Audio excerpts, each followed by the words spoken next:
Welcome back to Black Girl Couch Reviews. I'm your host, Christina. We are back for our finale episode of Good Omens, the mini-series episode 6, The Very Last Day of the Rest of Their Lives. This episode was, of course, directed by Douglas McKinnon and written by Neil Gaiman. This was a good ending to the series. I enjoyed myself thoroughly on some parts. Wasn't the strongest episode of the series for me. I think that still remains Hard Times. However, I really liked how some things worked out. I was a lot more invested than I was in the last episode in some of these storylines, and some of the humor definitely was hitting where it was supposed to hit with me. I truly hope that both actors, Michael Sheen and David Tennant, both get Oscars for this, because their performances were outstanding, phenomenal. Hell, freaking David's walk alone deserves its own award. Loved it.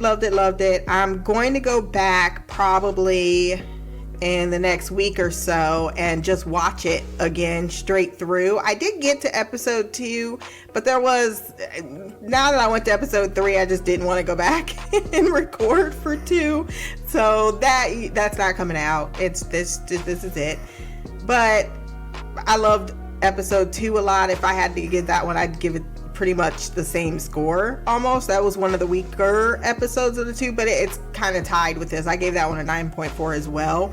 It was nice seeing the interactions between Adam and his friends. That explains a lot more what was going on in episode 3. The introduction of the character of Shadwell and Madame Tracy and Anna. I'm still not going to say the rest of her name. And of Newt, of course. And that all came back in this episode. So you kind of needed to know that for character background. But not much there that really progressed the story other than what I already had figured out, known from episode 3. So we start this episode with Adam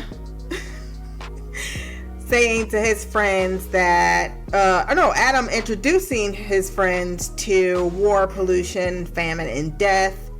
They're like, say the word, we'll get this shit on the road. For the most part. That is when, no, that's not how the episode started, exactly where it kind of ended. The last, maybe 4 minutes, when Crowley rolled up in his flaming Bentley, and you see the kids go by. The introduction again of Aziraphale. I love when he gets out of the car though, because I think I was tired last night and there were a few things I missed. But when he got out of the car and he's like, no modern car could do that shit. And then you see Aziraphale say Crowley, as he always does when he sees his boo, and he lets him know that the guard's giving him a hard time. He says, this young man is giving me us a hard time. And he tells him too that nice dress, it suits you or something like that. And I did miss the part where he kind of preens a little bit over that. And Crowley says he'll take care of the guard. He goes up to him like, look, me and my friend have come a long way. And that is when Adam and his friends casually go through the gate. And I completely missed it that it was Adam, of course, who used his powers and abilities to open the gate and get himself in, because he's the Antichrist. Where that scene ended and Adam's picked up from, we see that poor Crowley's Bentley blows up finally. It finally does what it's supposed to do when it's on fire for a very long ass time. It blows up. This, of course, wrecks Crowley. He falls to his knees, and the guard comes back with a gun, and Aziraphale is like, dude, come on, you got to do something. I can't do anything. I'm supposed to be the nice person here. And Crowley looks to him like, I'm having a moment. And Aziraphale, who also has lost something very important to him, his bookstore, gives him that moment and makes the guard disappear. He says, I don't know where the hell I sent him, but hopefully it's not anywhere too bad. They roll up on Adam and the four horsemen. We see Anna and Newt creeping onto the air base as well. So everything is set up. They make their way into the air base and are trying to shut down what the horsemen have done. Anna thinks because Newt told her that he knows what he's doing, but he does not, because she picks up a random card from her grandma's box and it says he's not who he says he is. And she's like, well, that's no help. And then she's like, wait a minute. I thought you said that you could. She's like, what does that mean? And that's when he says, I actually am shit at computers. We're pretty much fucked. We have Adam and his friends who are confronting the four horsemen as Shadwell, Madame Tracy, and Crowley roll up. They're all having this Mexican standoff, but not really. Death is like, come on, you can do whatever you want. You're about to be ruler of the world. Why don't you just like get this shit on the road? And he is back to himself and he's not down for that. He's like, no, I don't want to do that. That is when he gets Pepper, who is not cool with War. War has a flaming sword. And I couldn't remember where I saw that actress from. It's The Killing, right? She's got Aziraphale's flaming sword. He's like, that sword looks awfully familiar. So I think the commentary there is man gave up the sword to protect itself for war or something like that. There's a meaning in there that I took. And that does not sit well with Pepper, because I would say Adam is really creepy. He pulled off being the Antichrist. He was already a little bit of a over-imaginative child, I thought, and a little bit of to him. But his whole scenes, his acting choices were interesting, because he was creeping me the hell out, but at the same time you could tell he was being good. He's just like, Pepper, yeah, say what you mean, Pepper. And War keeps going on about how it's war, and she's like, I'm for peace, bitch. Kicks her and then picks up her own flaming sword and stabs her with it, and it turns her to goo. And it doesn't take long for Winsley and Brian to get in on this action, because he picks the sword right up to, what was it, Brian? He's like, who did he go after? Pollution. He's like, oh yeah, I like a clean earth. And he stabs Pollution. She turns to goo. And Winsley picks up the sword like, I'm all for a nutritious snack and a meal. And he stabs Famine. And he turns to goo. So they easily, I mean, I don't know what I was expecting here, but not this, but it made sense if it's from the perspective of children.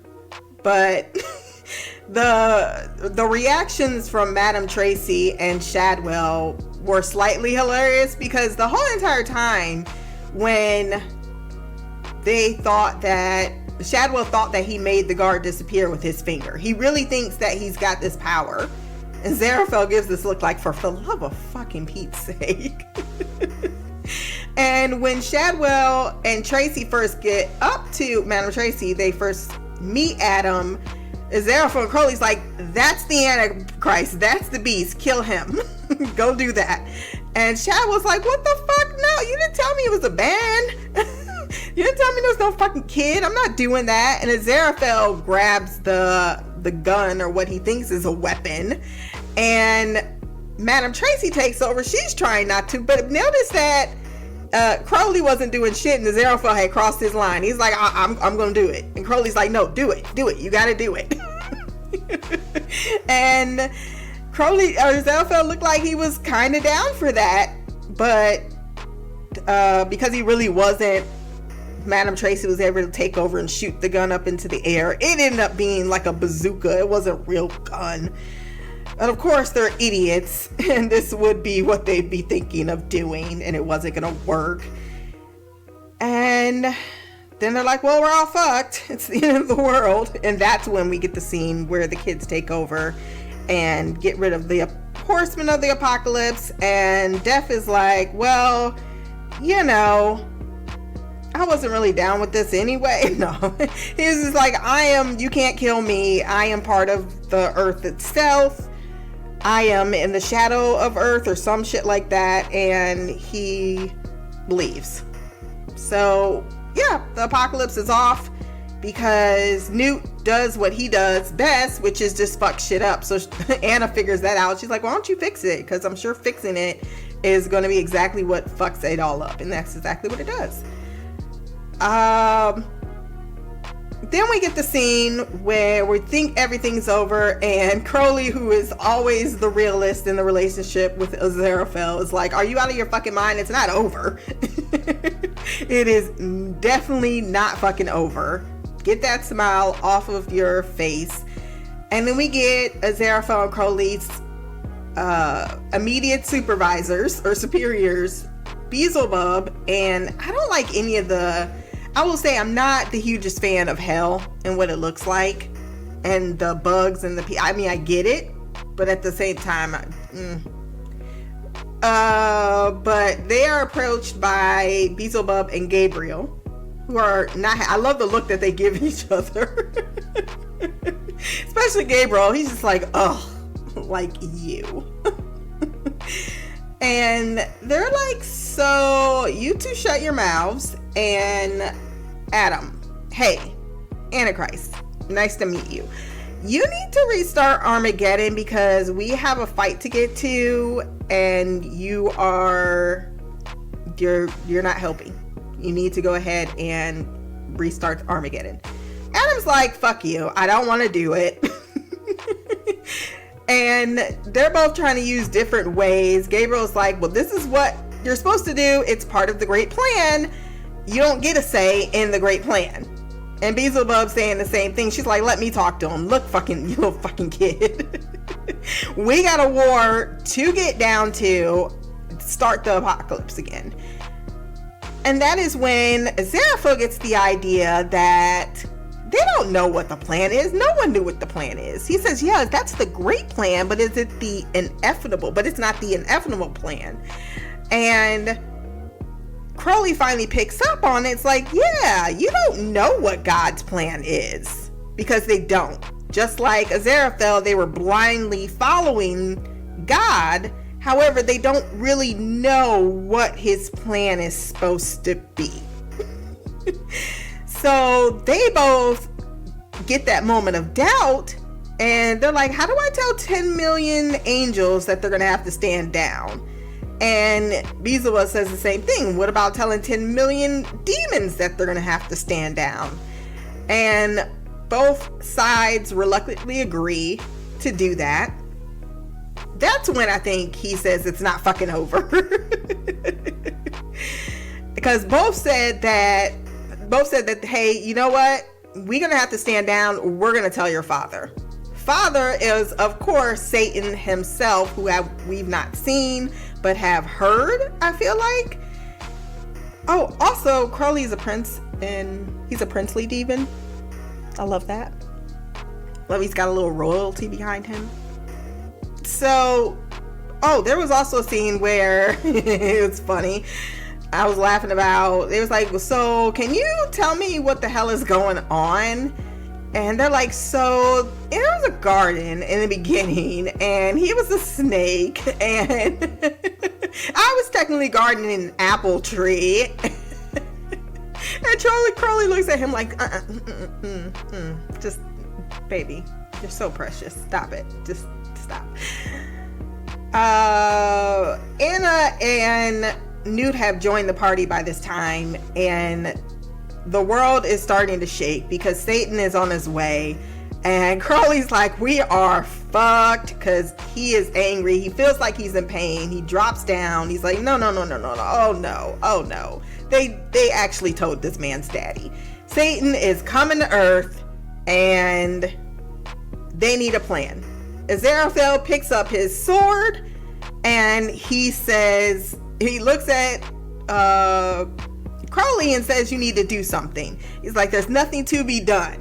And he looks at the sword, he raises it, and he's like, if you don't do something, then he drops it and he's like, I'm never talking to you again. And that's enough to light a fire under Crowley's ass, because he immediately comes up with a plan and stops time itself. And it's this lovely scene with all of the non-humans.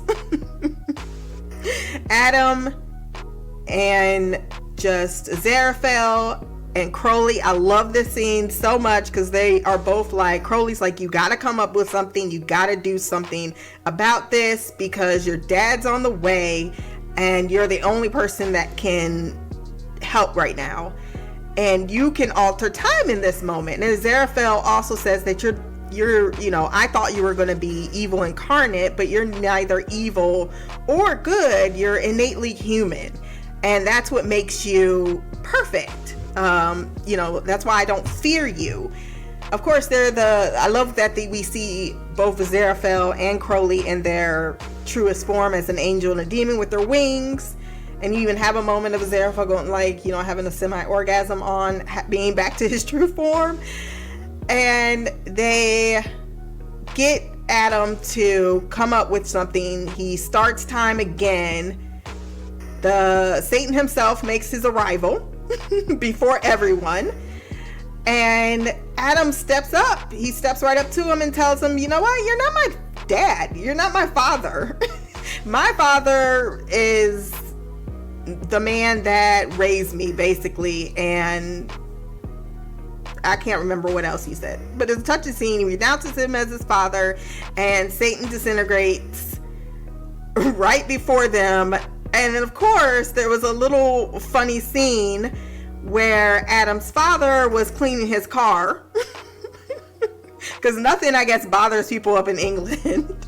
He's just casually cleaning his car, and here comes the nosy ass neighbor again, and he tries to hide from him, and he's like, so your son Adam is going to the airbase, and he's up to no fucking good, and he's gonna turn into a hoodlum, and you need to basically get on your fathering skills. It's like, don't blame me if your son starts World War III. And that's exactly what he's doing, or at least he stopped it.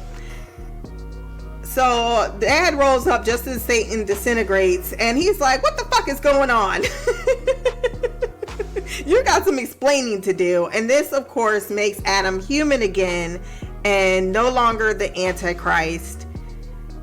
Adam repairs the world the way it was before Armageddon had started. So Aziraphale gets his bookshop back, and Crowley gets his Bentley back, but that's before we get a scene in which Crowley and Aziraphale are sitting on a bus stop waiting to go to England or go to London. I love when the bus does roll up. He says Oxford on it. Yeah, but he's gonna drive to London. He won't know why. But we get a scene in which they're saying, we did it. Who knew us fucking up was gonna be, was gonna get us to this moment of actually saving the world. And it's just a nice moment of just them two. They're drinking, of course, over some expensive ass wine. And the postman shows back up. I'm glad he got back to human form. He gets to go back to his mod. And he's like, yeah, so I gotta pick up some stuff. And they hand over the apocalypse stuff, all the crowns, all the stuff he had given out to the 4 horsemen. And he's like, so there's supposed to be a sword. And of course, Aziraphale finally has his sword back, and he gives it back to them. And he gets back in his car. He's like, 1 minute you were dead and the next you're coming back to life. Do you believe in that or some such? He's like, he's gonna have to tell his wife that, and he leaves. And they have this moment where they're just looking at each other. He's like, so I guess I'll be going back to the bookshop. And he's like, oh baby, it burned down, remember? And he's like, oh yeah. And he says, you can come stay at mine. And the look on Aziraphale's face, it was like the ultimate temptation. He's like, you have no idea. He wanted to so bad. And then he said, well, it's not like my side Did he end up spending the night though? I think he did. I think he did. I just picked up on that. Because after this, Crowley says he says, I don't think my side's going to like that a lot. And he says, there is no side. You don't have a side anymore. It's just us. It's our side. I don't have a side anymore. We have each other's side. And that's when they both get on the bus and they talk a little bit about the prophecy.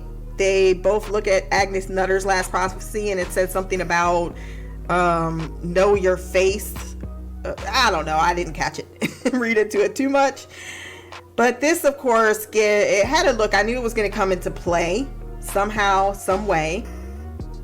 That's when we find out that Aziraphale, the next day, his bookshop has been repaired and Crowley's Bentley has been repaired. I knew something was off right away, though, because of how Aziraphale went in the bookshop. He did not act like Aziraphale. He was just more like, those are new, because Adam made his own collection of books. But the way he was, like, there was no reverence that I would think Aziraphale would feel after the death of his bookshop, the way there wasn't any emotional, and the fact that he did not drive his Bentley when Crowley saw his Bentley. He got into a taxi.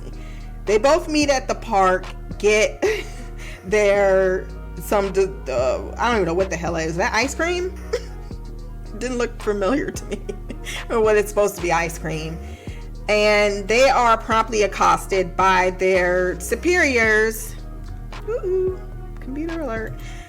Accosted by their superiors and brought back for their sentencing and punishment. We had gotten in the beginning, I forgot, glimpses of the trial of Crowley, because it was an actual trial, while Aziraphale just had Gabriel, Michael, and them gang up on Aziraphale, put him in some ropes and take him off to heaven. And he is sentenced to hellfire, and Michael brings holy water down to hell, because that is what his sentence is, Crowley's, that is, because everyone sentences him to guilty after figuring out what he did.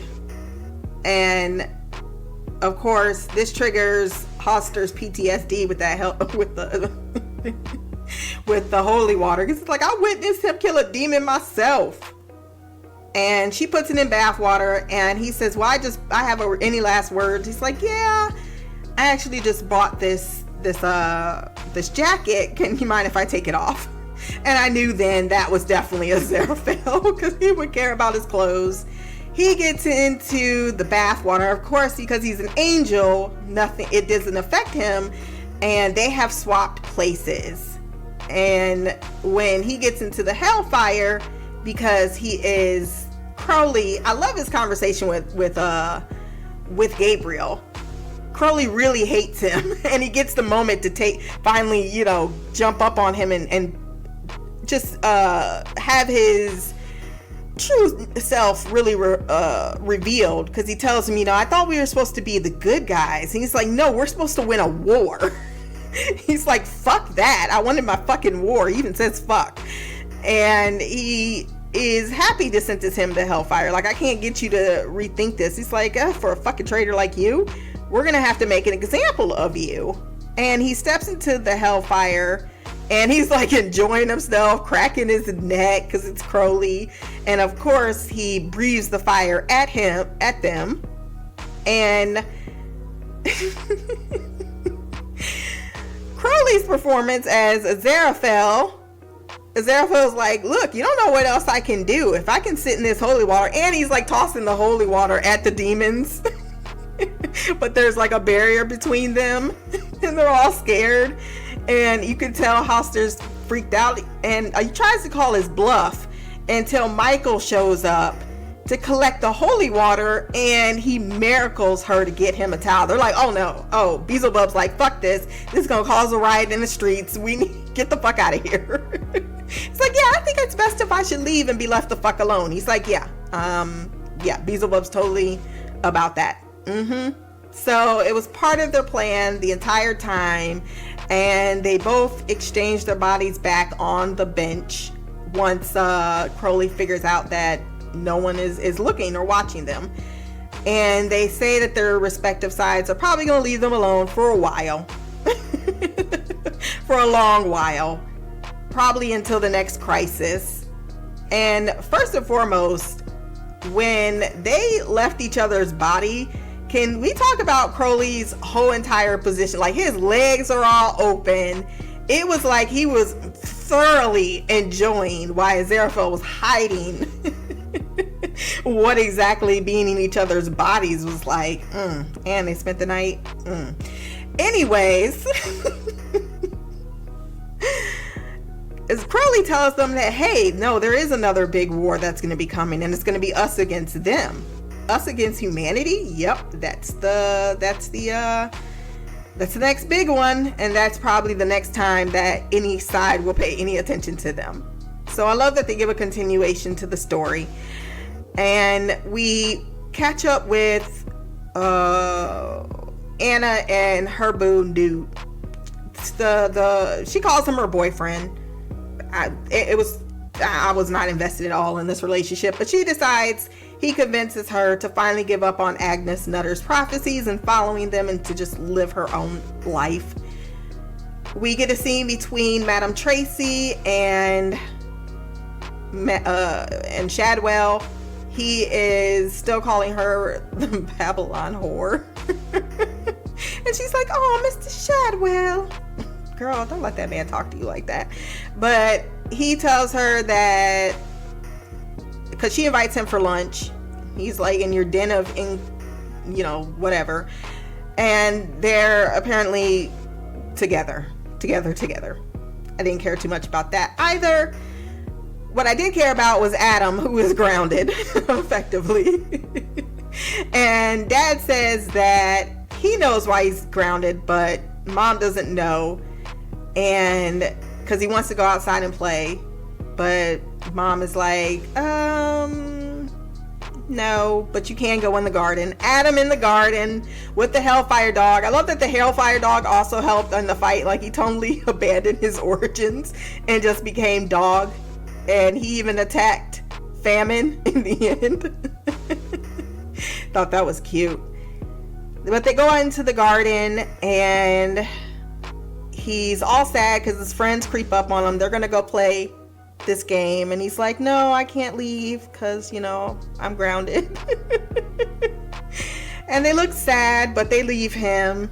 And we see he still has his powers because he's like, dog, get away from there. Because if you get through there, then I'll have to chase you. And that wouldn't be good, right? Gets out of the Garden of Eden by leaving. Then he comes across an apple tree, which is the neighbors, and picks his apples. And there's a lovely voiceover by God himself saying, a little apple from a tree never hurt anybody, really. Like, it's kind of worth the risk to know the knowledge, to be aware. That's not a terrible thing. Sometimes you have to take that risk. And I love we get and it leads to our ending scene. He comes across, I did love how he did come across Newt and Anna, and they both had this creeped out look like, oh, hey, oh, you're still the Antichrist. And we end with Aziraphale and Crowley because because on the bench he says, can I tempt you to some lunch? And he's like, well, a miracle just happened to happen. There's 2 tables at the Ritz. And they go there and the waiter's paying their champagne. And Aziraphale says, this wouldn't have happened if there wasn't just a little bit of good in you. And Crowley says, well, yeah, this wouldn't have happened if there wasn't just a little bit of enough of a bastard in you. And it's this middling point that I truly love about, the stance on religion, that, following these plans, something straight as it's supposed to be, just because someone said it's supposed to be, is ignorant. You have to figure out who you are, and once you know who you are, it's not going to be so black and white. It's gray. Everyone should be, in a sense, gray. And gray people can still make the right decisions if they think it's the right thing for the greater good. And that's what the angels and the demons, because they're so on one side of things, never could see. And they toast each other and give each other longing looks of love. And it's beautiful. And we get another voiceover from God saying that a nightingale did finally sing in Berkeley Square, but nobody heard it over the sound of traffic. And that is how we end the series. Very good. Like I said, I'm gonna love just watching it again for the sake of watching it, and just thoroughly enjoying the relationship between Crowley and Aziraphale. Now that I know where the story ended up and landed, I think watching it a second time is going to be even more enjoyable. So if you have any last minute thoughts that you just want to share, you can send those to blackgirlcouch@gmail.com, or you can comment below on the podcast.